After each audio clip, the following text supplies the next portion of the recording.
राधे राधे महाराज जी। महाराज जी, मेरी उम्र 20 वर्ष है। महाराज जी, कुसंग से गंदी आदतों के कारण मेरी दुर्दशा हो गई। मेरे जीवन नरक बन गया है। अब बिना किसी महाराज जी, ये कह रहे हैं कि बहुत दुखी हूँ, कि अभी ऐसी स्थिति है कि ऐसा लगता है सुसाइड कर लूं। मतलब ये तो सुख करने से कोई 5 स्टार होटल है क्या कि कर लोगे और वहां एंजॉय करोगे जाके? भूत प्रेत बनोगे, दुनिया की दुर्गति भोगनी पड़ेगी। अभी सुधार करो।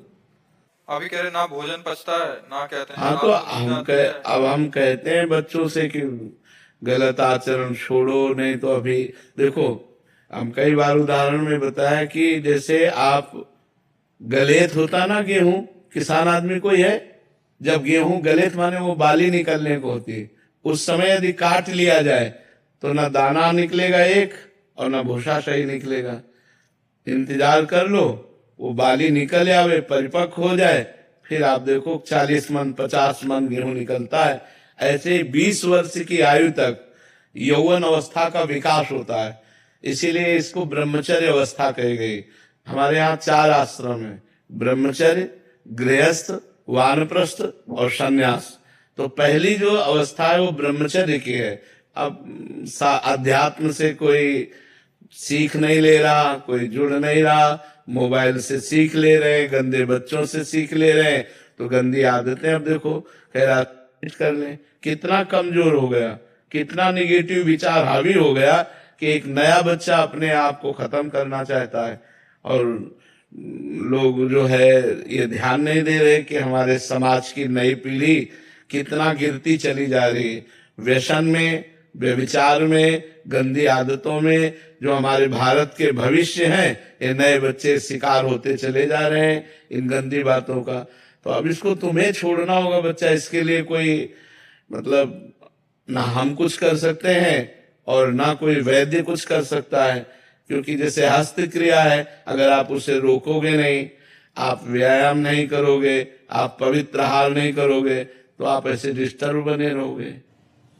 छोड़ भी दिया, लेकिन अब 1.5 साल से दवाइयाँ भी ले रहा हूँ, औषधियाँ भी ले रहा हूँ, लेकिन अपने आप महाराज।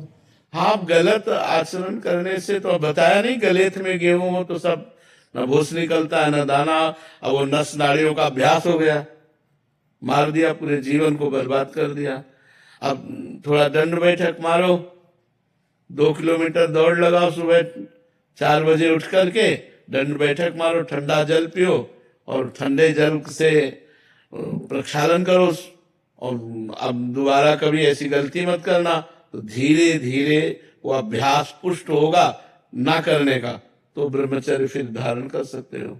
नस नाड़ियां इतनी कमजोर हो जाती हैं कि वो फिर वीर शक्ति को रोकने की क्षमता खो दे देती है। वो जरा सा भी स्पर्श करो निकल जाएगा, या जरा सा गलत चिंतन हुआ निकल जाएगा। तो और ऐसा अभ्यास हो जाता है कि ना ना ना ना सोचते सोचते हो जाएगा।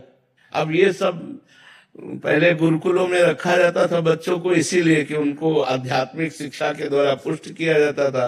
अब बच्चा आप अपने को सुधारो। महाराज जी, ये इसी उद्देश्य से जो आपके ही ये जो वाणी है, इसी को संकलन करके जो ब्रह्मचर्य कब, क्यों और कैसे, महाराज जी 7 तारीख को शरद पूर्णिमा पे उसको प्रकाशन किया जाएगा।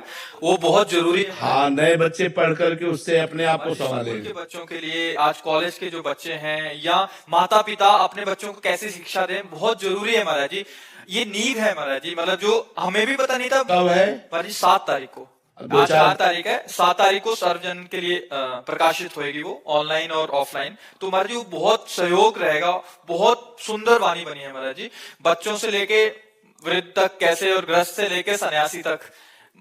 तो महाराज जी उससे, जैसे आजकल के महाराज, क्योंकि हम पढ़ते हैं ना महाराज जी, रोज के आप कितने प्रश्न रखें, रोज के 3-4 प्रश्न होते हैं ब्रह्मचर्य संबंधित ही, ऐसे ही प्रश्न होते हैं। तो उन्हीं को महाराज जी बच्चों को पता ही नहीं, इसकी महत्व बुद्धि पता नहीं है, इसके रक्षण की कैसे इसके सूत्र नहीं, क्या वे नए बच्चे हैं, इनको और कुछ सुख दिखाई नहीं देता, तो उनको लगता है सुखी हो जाएं, तो ऐसी क्रियाओं से सुख नहीं। देखो कैसी स्थिति, तुम ही नहीं हो, 50 बच्चे ऐसे आ चुके जो अपने आप को सुख करने की स्थिति में रखे, बस बोले मैं आपके सामने आया हूं, आपका प्रवचन सुना, इसलिए आपसे निवेदन कर रहा हूं, मुझे बचा लो, नहीं मैं कर लूंगा। अब बताओ उसमें बचाने की क्या बात है? अगर आप नहीं सुधरना चाहोगे तो हम कैसे बचा सकते? 1 वर्ष से वो चेष्टा नहीं की, लेकिन मतलब अब वो अभ्यास, बच्चा देखो जो अभ्यास गलत हो जाता है तो उसका कुपरिणाम होता है। ये कुपरिणाम है उसका, हस्त मैथुन का ये कुपरिणाम है। अब हिम्मत करो, जो हम कह रहे हैं तुमसे 10 15 20 मिनट दंड बैठक